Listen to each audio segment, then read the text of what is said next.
que teníamos.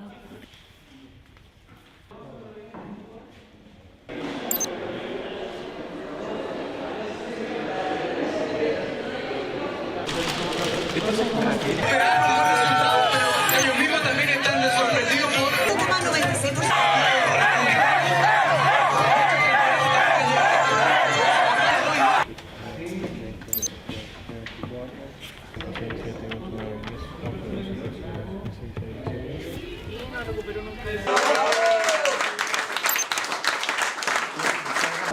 Relevar la alta participación ciudadana, una jornada democrática ejemplar. Así que muchas gracias a cada uno de ustedes, muchas gracias a Dios y que viva Chile. Que viva Chile bai, baina ze gogorra, ezta? Memoria hitz egiten ari garenean eta jakinda ze gertatu zen Txilen, ze genozidio, ze barbaridade gertatu zen eta orain ere Alderdi Errepublikarrak eserlekuen gehiengoa irabazi du.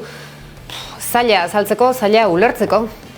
Bai, zeratik, zirudien Txilek ere, Hego Ameriketako beste herrialde batzuen bezala edo, ezkerrerako joera hartu zuela Borik lehendakari izatera hautatua izan zenean eta baina herritarrak emozioak mugitzen dituzte eta Txilek zailtasun batzuek ditu beste herrialde batzuek bezala eta zigor bozka bat eman du, baina oso momentu delikatuan.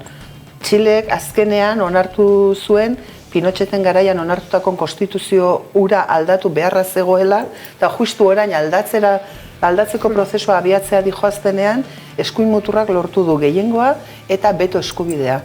Beraz, Pinocheten garaian onartutako konstituzioa aldatzerakoan Pinocheten jarraitzaileak izango dira gehiengoa erabakiko dutenak zenolako konstituzioa izango duten berriz ere txiletarrak eta horrelako kontraesanak, horrelako egertaerak ematen dira bizitzan eta horregatik oso erne egon behar dugu. Edozein momentutan aurreko txandan abortoaz ari ginen, ez?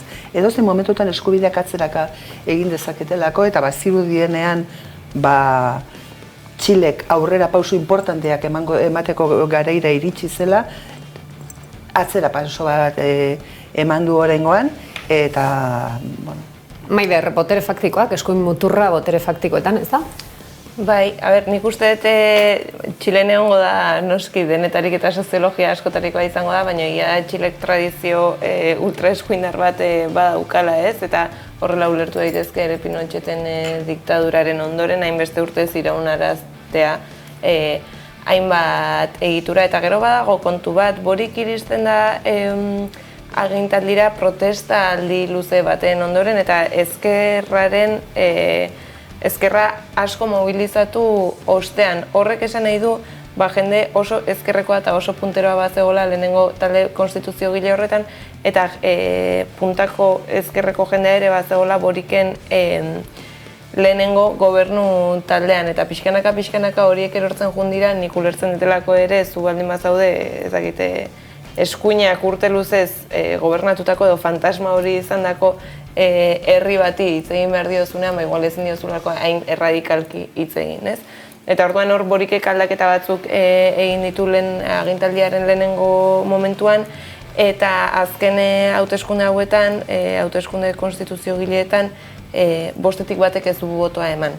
Eta ulertzen dute Txiletik izan daitekeela ezkerrak, ezkerraren sektore batek ez duela, izan dela hori zigor boto, ez duela botoa eman, baina ez eskuinetik edo ez zea, baizik eta ezkerrari ez daiola hain baliogarria egin. Eta gero ez da egia esan Boriken lehenengo porrota, zebain dela hilabete batzuk ja ere konstituzio berriaren aldeko erreferenduma egin zanean ere ezezkoa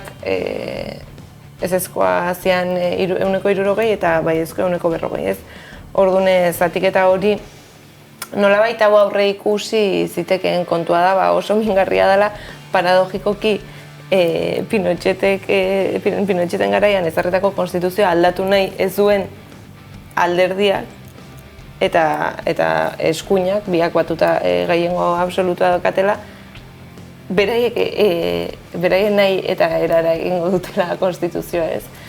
Orduan, ikusi beharko da ere, ze bestelako mekanismo ezarri daitezkeen, gobernuak zerbait eragin dezakeen oraindik ezkerran egonda, nahiz eta prozesu konstituziogila aparte jun. Horri ikusi beharko da nola izan, benetan Txileko herriak edo kalean eta mobilizatuta zegoen herriak, orain dela urte batzuk zituen eskakizunak horiek ere jasotzeko konstituzioan. Bai, ezagitekin lehen bigarren kapitulu bat egin dezake, baina labur ni behintzat saiatzen ez sintetizatzen batez ere sare sozialetan asko ibiltzerakoan jabetzen zarelako karaktere gutxietan adierazi behar direla askotan eritziak, ezta?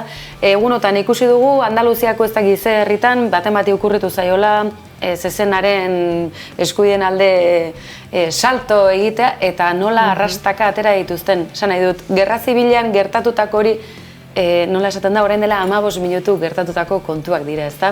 Esan nahi dut, jende asko dago ondokoa akabatzeko edo batere eskubiderik gabe usteko prest dagoena. Beraz, jende horren alde ezin da inolaz egin, berdin zait, etxebizitzaren lege bat izan, abortuari dagokiona, ezin da inolaz ere lerratu, nolabait Hego Euskal Herria agintzen duen gobernu erdi aurrerakoi esan dezagun, ez ultraeskuindar bati nolabait bidea erdi zabalik utzi behar zaio. Bestela, gauza oso itxusi baten atarian geundeke, eta horregatik da hain ulerkaitza hauteskunde kanpainan, hegemonikoak izan beharko luketen, bi indar soberanista nagusiak, balio aurrerakoien alde egiteko prestutasuna dutenak hala ikustea, eta argi ez gauzak asko oker daitezke.